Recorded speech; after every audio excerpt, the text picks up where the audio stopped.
महापौरांनी आमचा सत्कार स्वीकारलेला आहे.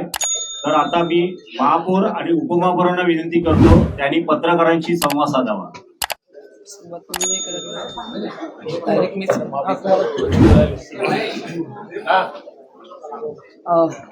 नमस्कार सर्वांना. आज या ठिकाणी महायुतीच्या माध्यमातून भारतीय जनता पक्ष, भारताचे लाडके पंतप्रधान आदरणीय नरेंद्र मोदी साहेब आणि त्याचबरोबर महाराष्ट्राचे लाडक्या बहिणींचे लाडके भाऊ, देवा भाऊ असे आमचे मुख्यमंत्री आदरणीय देवेंद्र फडणवीस साहेब, त्याचबरोबर उपमुख्यमंत्री एकनाथरावजी शिंदे साहेब, आमच्या उपमुख्यमंत्री सुनेत्राताई पवारताई, त्याचबरोबर मुंबईचे अध्यक्ष अमित साटमजी, गटनेते गणेश भाऊ खनकरजी, अमेय गोलतकरजी, या सगळ्यांच्या माध्यमातून पक्षाने यावेळी सर्वसाधारण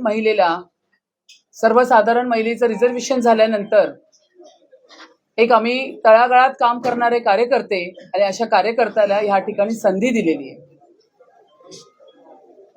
भारतीय जनता पक्षाने म्हटलं होतं की मुंबईचा महापौर हा मराठी असणार आणि त्यांनी बोलल्याप्रमाणे आदरणीय मुख्यमंत्री देवेंद्र फडणवीस साहेब यांनी जी घोषणा केली होती की मुंबईचा महापौर हा मराठीच असणार आणि बोलल्याप्रमाणे या ठिकाणी मराठी महापौर विराजमान झालेले आहे. परंतु इतकी मोठी एक संधी असेल किंवा खूप मोठी जबाबदारी आहे, या पद्धतीने मी या महापौर पदाकडे बघते. महापौर पद जरी असलं तरी सुद्धा मी मुंबईची सेवक म्हणून या ठिकाणी काम करणार आहे.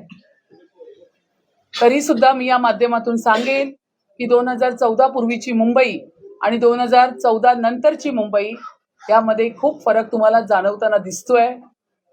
आदरणीय मुख्यमंत्री देवेंद्र फडणवीस साहेब मुख्यमंत्री झाल्यानंतर मुंबई गतिशील मार्गाने पुढे जात राहिली.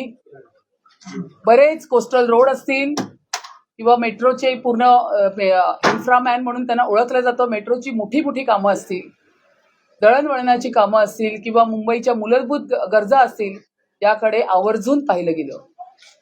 परंतु त्यानंतर कोविड आल्यानंतर या ठिकाणी जेव्हा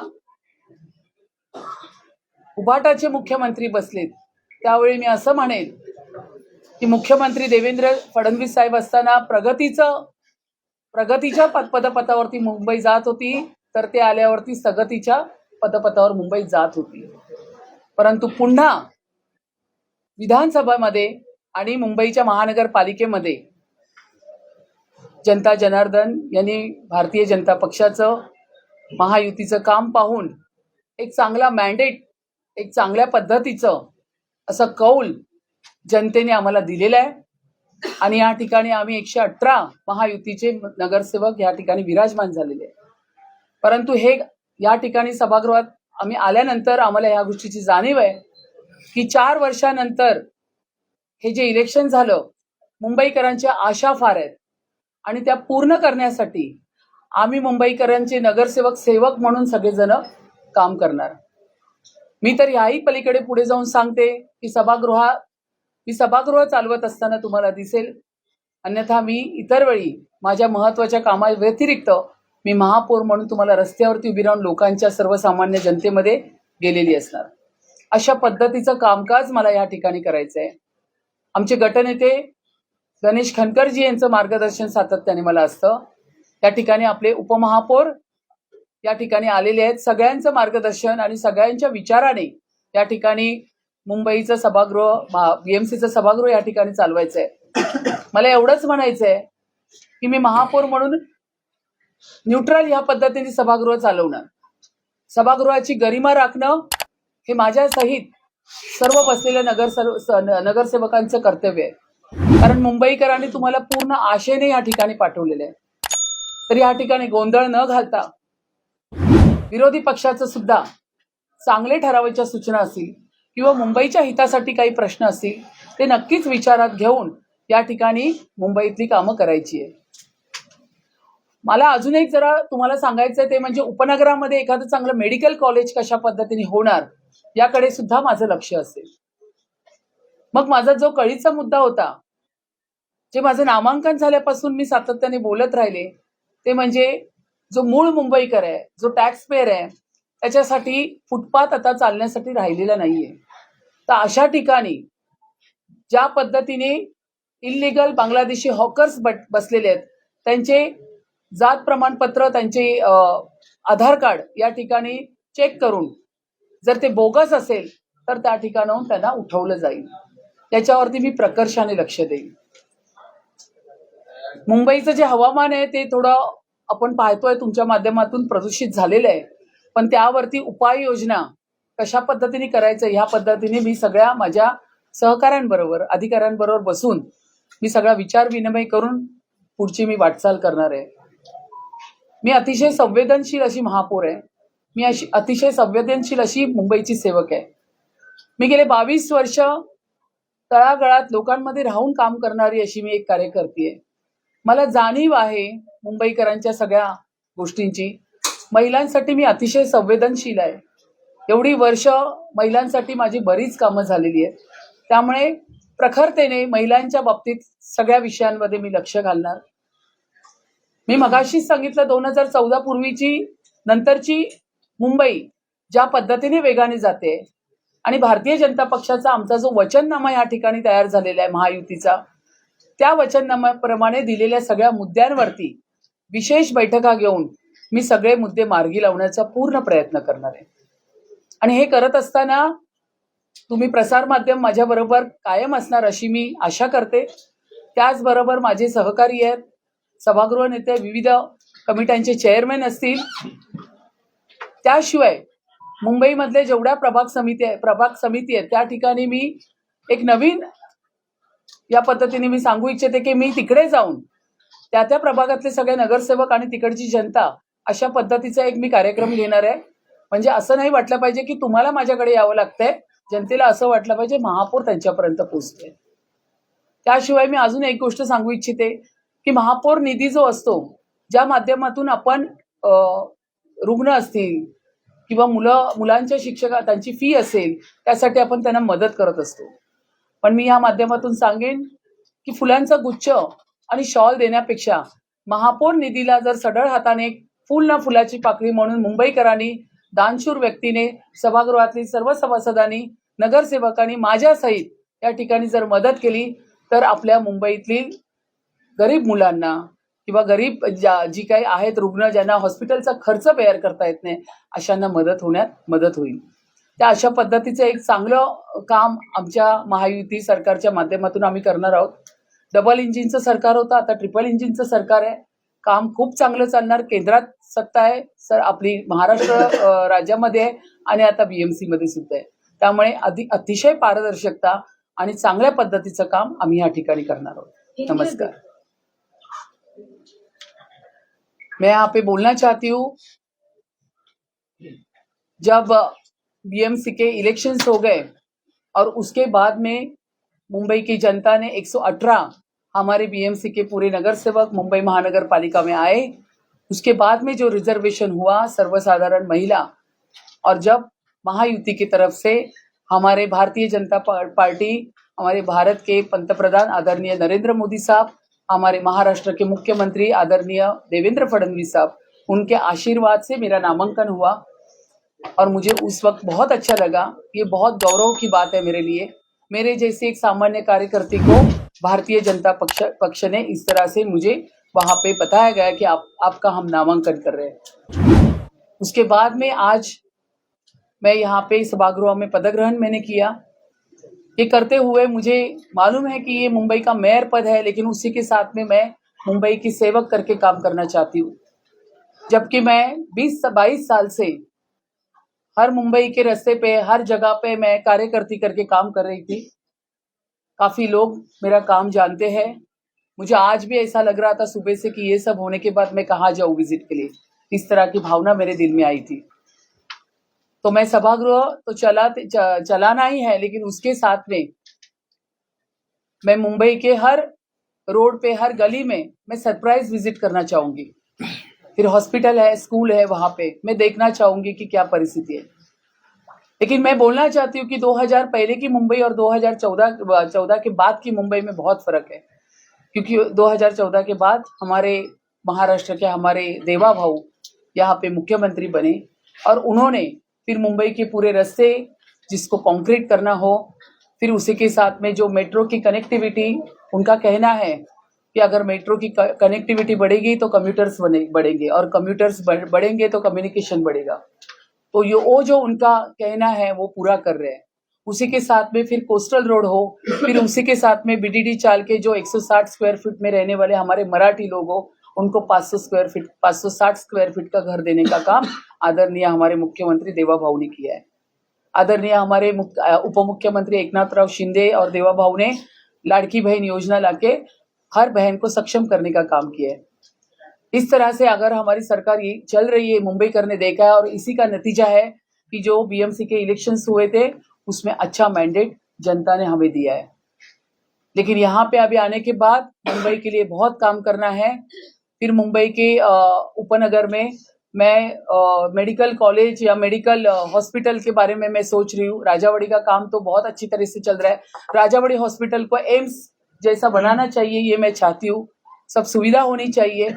मुंबई महानगर पालिका का हॉस्पिटल, लोगों को ऐसा लगता है फिर हम कैसे एडमिट हो जाए, लेकिन उनकी वो पूरी भावना मुझे चेंज करनी है। सभी हॉस्पिटल के बारे में मैं सरप्राइज विजिट करना चाहती हूँ। स्कूल में जाना चाहती हूँ। जेनजी जो है, जो अभी के युवा बच्चे हैं, उनके साथ हम कम्युनिकेशन करना चाहते हैं। उनके साथ ज़्यादा से ज़्यादा मैं कार्यक्रम लेना चाहती हूँ। वो हमारा देश का भविष्य है। उनके दिल में जिस तरह से मुंबई होनी चाहिए वो हम साकार करना चाहते हैं।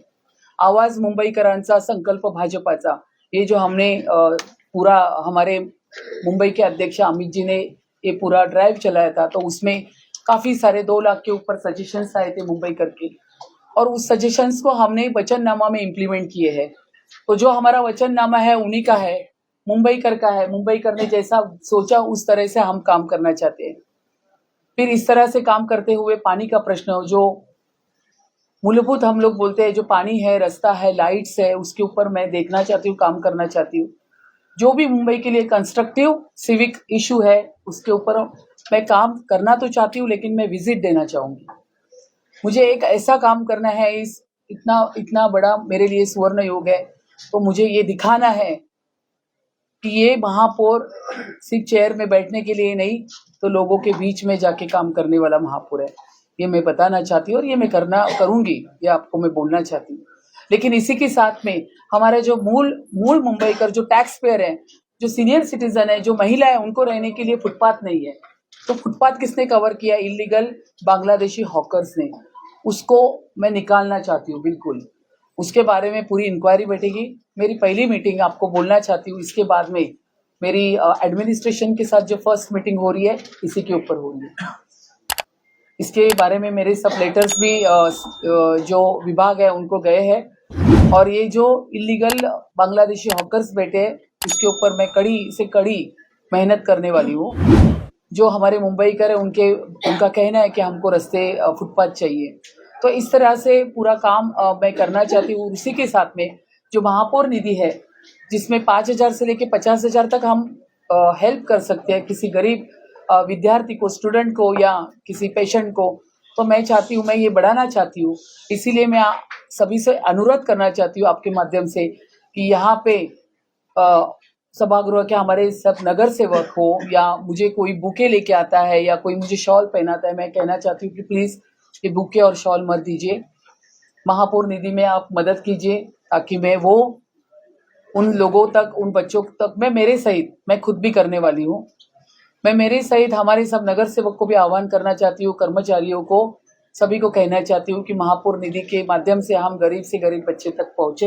ये मेरा काम रहेगा, और मुंबई के सभी जितने भी काम रहेंगे सिविक इश्यूज, वो मैं पूरा करूँगी। मैम, बांग्लादेशी जो है एक अहम मुद्दा नजर आता है, किस तरीके से इस पर आप डील करने वाली है? जैसे बीजेपी की तरफ से ऑलरेडी चल चुका है। मैं 2 महीने पहले, उसके पहले भी काफ़ी, मतलब ये चल ही रहा है।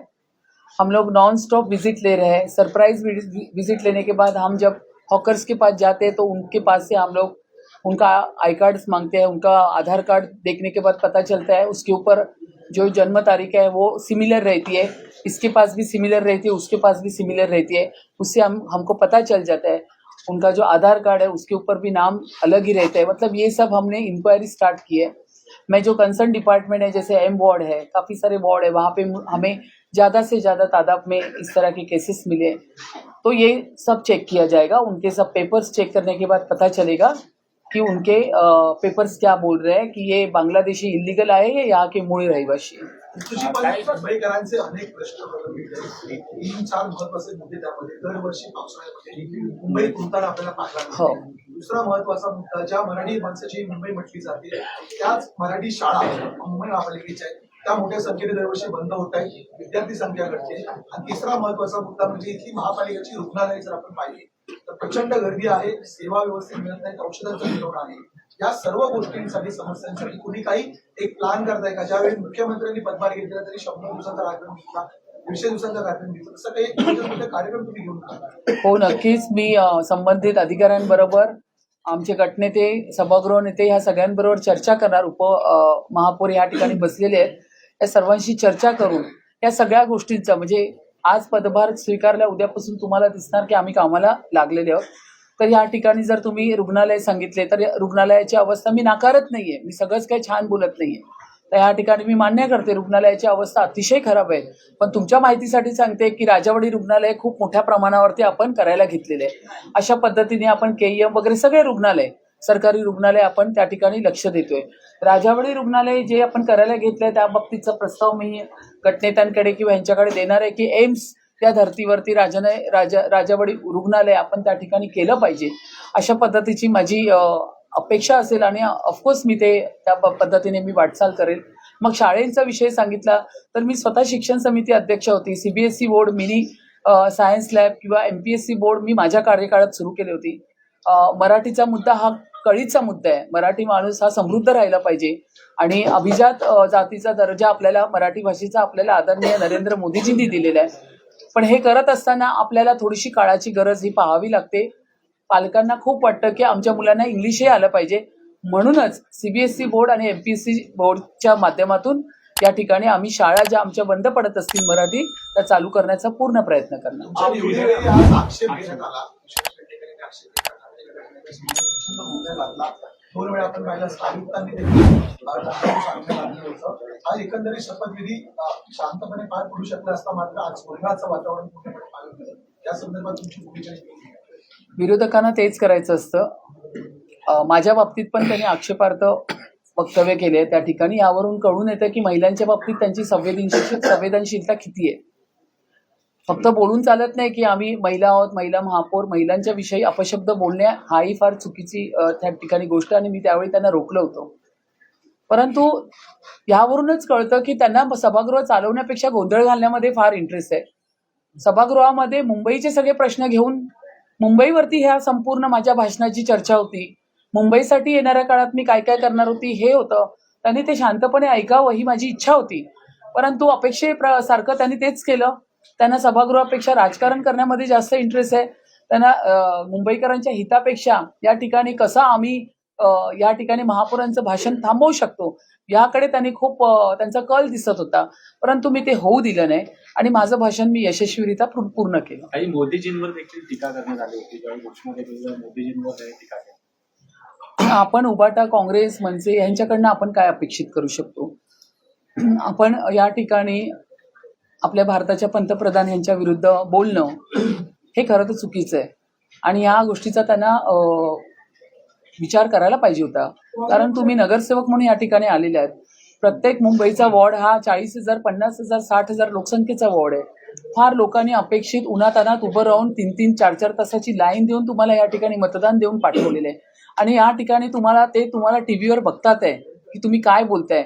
मग तुम्ही पंतप्रधानांना अपशब्द बोलणं, महापौरांना अपशब्द बोलणं आणि गोंधळ घालणं हे सगळं त्यांच्या वॉर्डच्या जनतेपर्यंत जाते. महिला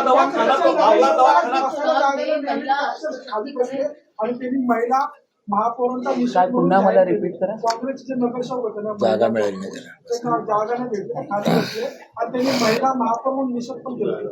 227 व्यवस्थेचं पूर्ण सभागृह आहे आणि त्या ठिकाणी सभागृह पूर्ण असताना त्यांना खाली बसायची गरजच नव्हती. मी माझ्या इथून त्यांना मी आवाहन करत होती की तुम्ही खाली का बसताय. तुमच्या सीट आहे, तुम्ही त्या सीटवरती बसा. पण मी तुम्हाला हेच सांगू इच्छिते की त्यांना गोंधळ घालायचाच होता. त्यांनी ह्या पद्धतीची आखणी केली होती की सभागृहामध्ये महापौरांच्या भाषणाच्या वेळी गोंधळ घालावा आणि सभागृह होऊ नये, पण ते आम्ही होऊ दिलं नाही. और एक सवाल है, खासतौर पर दिल्ली में हम देखते हैं कि हर साल बारिश में जो है मुंबई डूबती है, ऐसा कहा जाता है, तो बारिश एक बड़ी समस्या है. इसके अलावा जैसे उन्होंने बताया कि मराठी माध्यम स्कूल जो है उनकी संख्या लगातार घट रही है. आपला दवाखाना जो एक काफी बड़ा इनिशिएटिव था, उसमें टेस्ट की बात कर लीजिए, तमाम जो सेवाएं हैं उनकी भी क्वालिटी पर जो है सवाल खड़े किए जा रहे हैं. अब जब आपकी सरकार आई है, महायुति की महापौर और उपमहापौर आए हैं, तो किस प्रकार आप लोग इन तमाम अहम सर्विसेज पर काम करेंगे? नहीं, हम सभी सर्विसेज पे काम करने वाले. आपला दवाखाना ये कंसेप्ट हमारा ही है.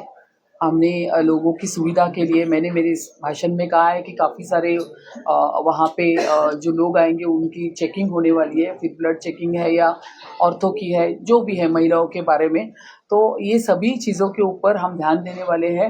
हमारे सब नगर सेवक ऑन ग्राउंड आपको काम करते हुए दिखेंगे. हर वार्ड में जो अपला दवाखाना है या मराठी माध्यम की जो स्कूल है वो क्यों बंद पड़ी है, इसके बारे में हमारी पूरी चर्चा हो रही है. तो आप देखेंगे आने वाले 100 दिनों में आपको हमारे महायुति के नगर सेवक किस तरह से फील्ड पे काम करते हुए दिखेंगे. मुंबई गुजरातला विकली जाते असा आरोप होतो त्या कामातून कसं टाकून त्याला मुंबई गुजरातला विकली जाते असं विरोधाकडून आरोप होते आपण कामातून कसं थांबणार काय बोलताय? मुंबई गुजरातला विकली जाते असं विरोधाकडून सतत आरोप होतो त्याला तर आपण कामातून कसं टाकू. बघा, हे लक्षात घ्या, मुंबई ही कॉस्मोपॉलिटन सिटी आहे. या ठिकाणी सगळ्या विविध धर्माचे, जातीचे, पंथाचे लोक आहेत. या मुंबईमध्ये येणारा प्रत्येक जण ह्या ठिकाणी मुंबईने सगळ्यांना सामावून घेतलेलं आहे. मराठी तर आहेच, पण मराठी बरोबर इतर भाषिक पण आहे. मी स्वतः घाटकोपर 135 मधून बहुल मतदार मराठी आपल्या गुजराती भागातून निवडून आली आहे. माझं सगळ्यांनी स्वागत केलं. सगळ्यांनी एकच सांगितलं, रितूजी बस आप काम करतोय, हम आपके साथ में आहे. म्हणूनच मी 19,810 मतदान घेतलं आणि 16,165चं लीड घेतलं. मी प्रत्येक गुजराती माणूस मराठी बाईसाठी उतरला. तर एक लक्षात घ्या, ह्या उभाटाला किंवा विरोधकांना हे फक्त करून ह्या पद्धतीने लोकांमध्ये, बघा, त्यांना काम करण्याचं नाहीये, जाती धर्माचं राजकारण करायचं आहे. आणि वारंवार सांगते, त्यांच्याकडे विकासाचे मुद्दे राहिलेले नाहीयेत. ते विकासावरती काहीच बोलू शकत नाही, कारण त्यांनी लोकांसाठी 25 वर्षात काही केलेलं नाहीये.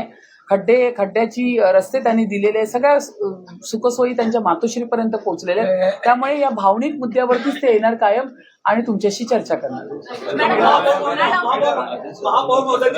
आणि आजही सभागृहामध्ये तुम्ही पाहिलं असेल तर हे पेपर्स सगळे फाडून सभागृहामध्ये कचरा करून गेले. आता ही पहिल्यांदा न्यूज केली पाहिजे की सभागृहाची गरिमा आहे, सभागृह गौरवशाली सभागृह आहे. तर या पद्धतीने त्या ठिकाणी त्यांनी कचरा करून गेलेले, त्यांनी टाकलेला कचरा सुद्धा स्वच्छ मुंबई म्हणून उचललेला नाही. पत्रकारांना एक विनंती आहे, महापौरांना पण दुसरीकडे जायचं आहे, त्यामुळे मोजकेच प्रश्न, कारण उपमहापौरांना त्यांचा संवाद साधणार आहे. मला पण विचारा, एका दुसरं त्यांनाही प्रश्न विचारायचे आहेत.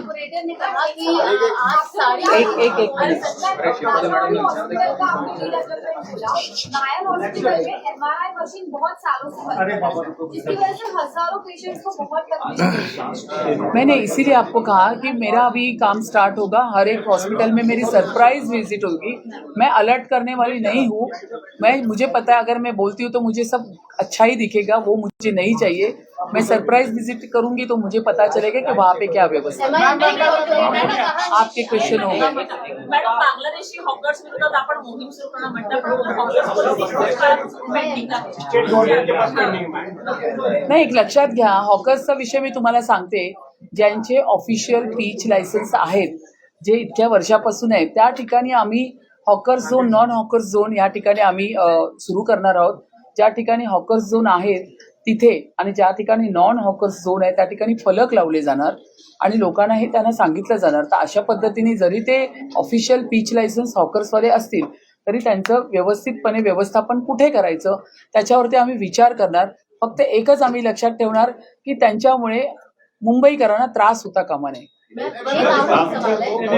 उभ्या पत्रकारांना विनंती आहे, मॅडमला जायचं आहे, शिवाजी पार्क त्यानंतर जायचं आहे, त्यामुळे उपमहापौर 2 शब्द बोलणार आहेत, आपल्याला संवाद साधणार आहेत. उपमहापौर, धन्यवाद मॅडम. उपमहापौर 2 शब्द.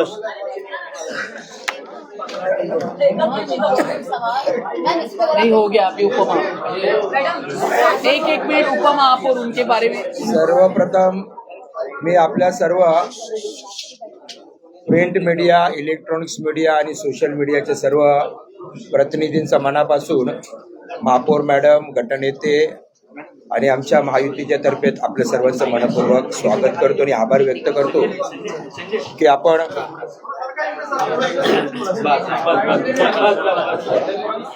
आपण आम्हाला आमची मतं, आमचं म्हणणं मांडण्यासाठी या ठिकाणी व्यासपीठ उपलब्ध करून दिलं.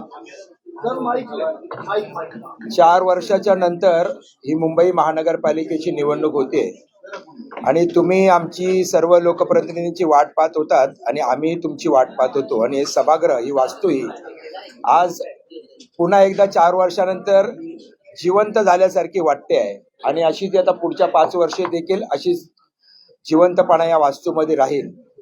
मी खरं तर महायुतीचे आमचे नेते, देशाचे कर्तव्यदक्ष नेते, पंतप्रधान सन्माननीय नरेंद्र मोदी साहेब, महाराष्ट्र राज्याचं कणखर नेतृत्व आणि अभ्यासू मुख्यमंत्री सन्माननीय देवेंद्र फडणवीस साहेब, शिवसेनेचे आमचे मुख्य नेते आणि राज्याचे उपमुख्यमंत्री सन्माननीय एकनाथ शिंदे साहेब, नुकत्याच झालेल्या महाराष्ट्र राज्याच्या पहिल्या महिला उपमुख्यमंत्री सन्माननीय सुनेत्राताई पवार यांचं मनापासून आभार व्यक्त करतो.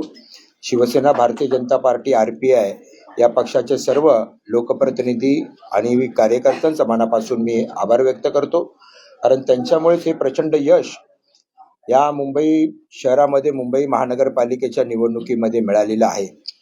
118 2 पक्षांचं, शिवसेना आणि भारतीय जनता पार्टीचं, आणि आता अजित पवार आणि शरद पवार साहेबांचे पक्षाचे 4 असे मिळून 122 असे एवढं क्लिअर मेजॉरिटी असणारी सरकार म्हणजे सत्ता या मुंबई महानगरपालिकेमध्ये आता स्थापन झालेली आहे.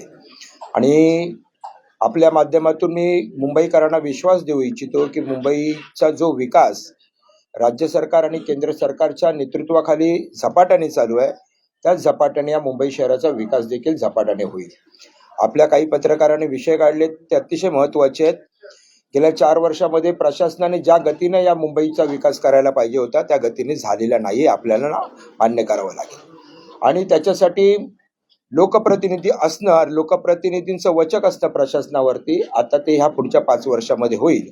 आणि आपण चुणूक पाहिली असेल की ह्या मागच्या काही महिन्यांमध्ये मुंबईतील जवळजवळ 70 ते 80% रस्ते सिमेंट कॉन्क्रीटचे बनवण्याचे धोरण जे राज्य शासनाने आदेश दिले या मुंबई महानगरपालिकेला, ते या ठिकाणी मुंबईत होत आहेत. आणि फेज 3चं टेंडर होऊन उर्वरित जे काही रस्ते आहेत हे मुंबईमध्ये सिमेंट कॉन्क्रीटचे होतील. याचाच अर्थ असा आहे की मुंबई शहर हे भविष्यामध्ये खड्डेमुक्त होईल आणि पावसाच्या पाण्याचा निचरा देखील अतिशय चांगल्या पद्धतीमध्ये होईल. त्यामुळे कोणतरी आमच्यावरती टीका करणारी किंवा मुंबई महानगरपालिकेवरती टीका करणारी एखादी नृत्यिका याच्या पुढे आपल्याला कुठेही पाहायला मिळणार नाही, ही आपल्याला मी या ठिकाणी खात्री देतो. दुसरं महत्त्वाचं, आपण म्हणालात की शिक्षणाच्या संदर्भामध्ये मुंबई महानगरपालिकेने, महापौर मॅडम म्हणाल्या तशा, आमची जबाबदारी आहे आणि प्रशासनाचं कर्तव्य आहे की ह्या मुंबईतील ज्या मराठी शाळा आहेत, उर्दू शाळा आहेत, यांचं शिक्षणाचा दर्जा सुधारला पाहिजे. खरं तर शिक्षणाचा दर्जा सुधारण्याच्या अगोदर ती मुंबई महानगरपालिकांच्या शाळांच्या वास्तू सुधारल्या पाहिजेत. चांगल्या वास्तू तुम्ही जर या खाजगी शाळांसारख्या दर्जाच्या तोडीच्या दिल्यात तर त्या ठिकाणी आपले पालक आपल्या मुलाला त्या शाळेमध्ये टाकतील, इथपासून ही सुरुवात आहे. त्यामुळे महापौर मॅडमना आणि मी प्रशासनाच्या माध्यमातून आम्ही शिक्षण विभागाला सर्वच जण या बाबतीमध्ये काम करायला लावणार आहोत.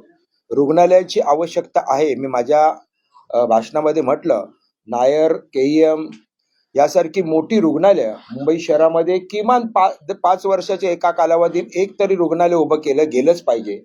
हे धोरण ताई मुंबई महानगरपालिकेने अंमलबजावणी करायलाच पाहिजे असं आपण ठरवलं पाहिजे आणि ते त्यांच्याकडून करून घेतलं पाहिजे.